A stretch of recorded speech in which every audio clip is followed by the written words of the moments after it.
कर्ण हारे नहीं, हराए गए थे और अर्जुन जीते नहीं, जिताए गए थे। इतिहास का सबसे बड़ा युद्ध महाभारत, जिसके बारे में कहा जाता है कि ना कभी इतना बड़ा युद्ध हुआ था और ना ही कभी होगा। महाभारत के सर्वश्रेष्ठ योद्धाओं में से एक सूर्यपुत्र कर्ण। कर्ण एक ऐसे योद्धा थे जिन्हें हराना लगभग नामुमकिन था। वैसे कर्ण थे तो असत्य के साथ, उसके बावजूद वो हमें धर्म का पाठ सिखा गए।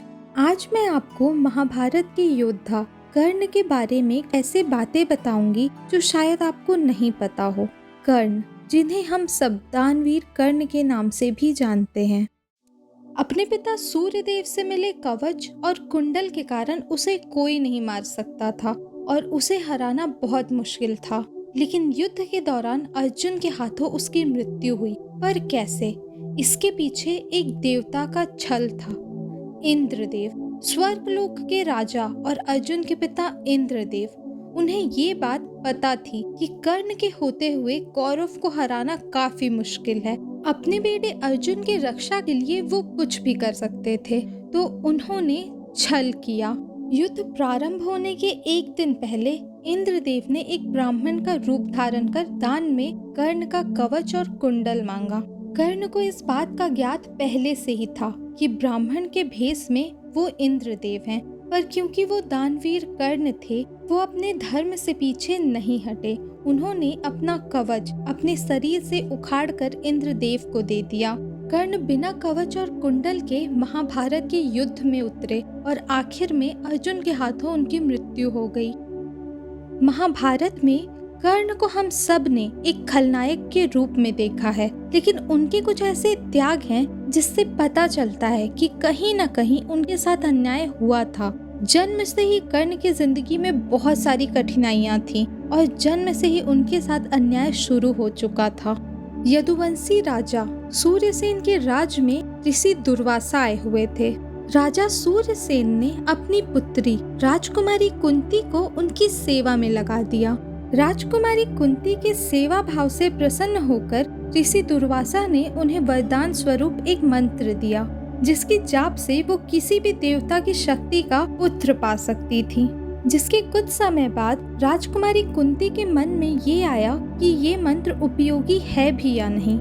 जिसके बाद एक दिन इस वरदान को परखने के लिए अविवाहित रहते हुए भी उन्होंने सूर्यदेव का आह्वान किया। फलस्वरूप सूर्यदेव की तेज से कर्ण का जन्म हुआ। क्योंकि कुंती अविवाहित थी, तो समाज के डर से उन्होंने कर्ण को एक टोकरी में रखकर नदी में बहा दिया और यहीं से कर्ण की जिंदगी में कठिनाइयां शुरू हो गईं।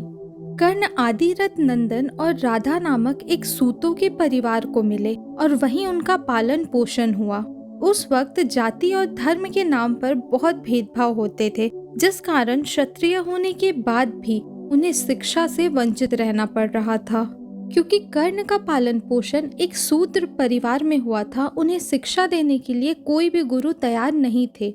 यहाँ तक कि द्रोणाचार्य ने उन्हें शिक्षा देने से मना कर दिया। वो सिर्फ राज परिवार को शिक्षा देते थे और कर्ण शूद्र थे। जिसके बाद कर्ण ने ब्राह्मण होने का झूठ बोलकर शिक्षा प्राप्त की थी। कर्ण के गुरु स्वयं परशुराम बने, जो द्रोणाचार्य और भीष्म पितामह दोनों के गुरु थे। परशुराम को सच का ज्ञात होने पर उन्होंने कर्ण को चेतावनी दी कि धोखे से ली गई ज्ञान आवश्यकता पड़ने पर कभी काम नहीं आती। धीरे धीरे दिन बीते और द्रौपदी का स्वयंवर आया। द्रौपदी के स्वयंवर में अर्जुन से पहले कर्ण ने उस प्रतियोगिता को जीता था और कर्ण उस प्रतियोगिता के प्रथम विजेता थे। पर द्रौपदी ने भरी सभा पर कर्ण को सूत पुत्र होने का कारण देकर उन्हें अपनाने से मना कर दिया और जिसके बाद अर्जुन उस प्रतियोगिता को जीते। महाभारत के युद्ध में कर्ण ने असत्य का साथ दिया था और वो कौरव पक्ष की तरफ से युद्ध में शामिल हुए थे। युद्ध के दौरान कर्ण के साथी शैल्य थे और अर्जुन के स्वयं वासुदेव कृष्ण। जिसके बाद एक दिन कर्ण और अर्जुन का आमना सामना हुआ। युद्ध शुरू हुआ। दोनों योद्धा एक दूसरे पर बाणों से प्रहार कर रहे थे। अर्जुन के बाण चलाने पर कर्ण का रथ करीबन 10 फीट पीछे जाकर गिरता और कर्ण के बाण चलाने पर अर्जुन का रथ बस कुछ कदम पीछे। जब जब कर्ण का बाण अर्जुन की रथ पर लगता तब श्री कृष्ण कर्ण की तारीफ करते, लेकिन अर्जुन के प्रहार पर चुप रहते। जिसके बाद अर्जुन ने श्री कृष्ण से प्रश्न किया कि आखिर वो ऐसा क्यों कर रहे हैं। अर्जुन ने कहा, मेरे बाणों की अपेक्षा कर्ण का बाण बहुत कमजोर है, फिर भी आप उसकी प्रशंसा क्यों कर रहे हैं। जिसके जवाब में श्री कृष्ण ने कहा कि कर्ण जिस रथ को 2 कदम पीछे खिसकाने का ताकत रख रहा है, उस रथ पर स्वयं मैं हूँ, तीनों लोक का देव। रथ के ऊपर स्वयं महाबली हनुमान विराजित हैं और इस रथ के पहियों को शेषनाग ने पकड़ रखा है। उसके बाद भी कर्ण सिर्फ अपने पराक्रम के बल पर हमें पीछे कर रहा है। कर्ण युद्ध में पांडव पे बहुत भारी पड़ रहे थे। वो लगभग सब पांडव को हरा चुके थे, जिस वजह से कुंती माता बहुत परेशान थी। उन्हें लगा कि कहीं कर्ण युद्ध में उनके पुत्रों को हराकर उनका वध न कर दें। उन्होंने वचन स्वरूप अपने 5 पुत्रों की जान मांगी, जिसके बाद कर्ण ने उन्हें वचन दिया कि उनके 5 पुत्र जीवित रहेंगे। पर आश्चर्य की बात ये है कि इस वक्त कर्ण और कुंती माता दोनों को ही पता था कि उनके बीच माता और पुत्र का रिश्ता है।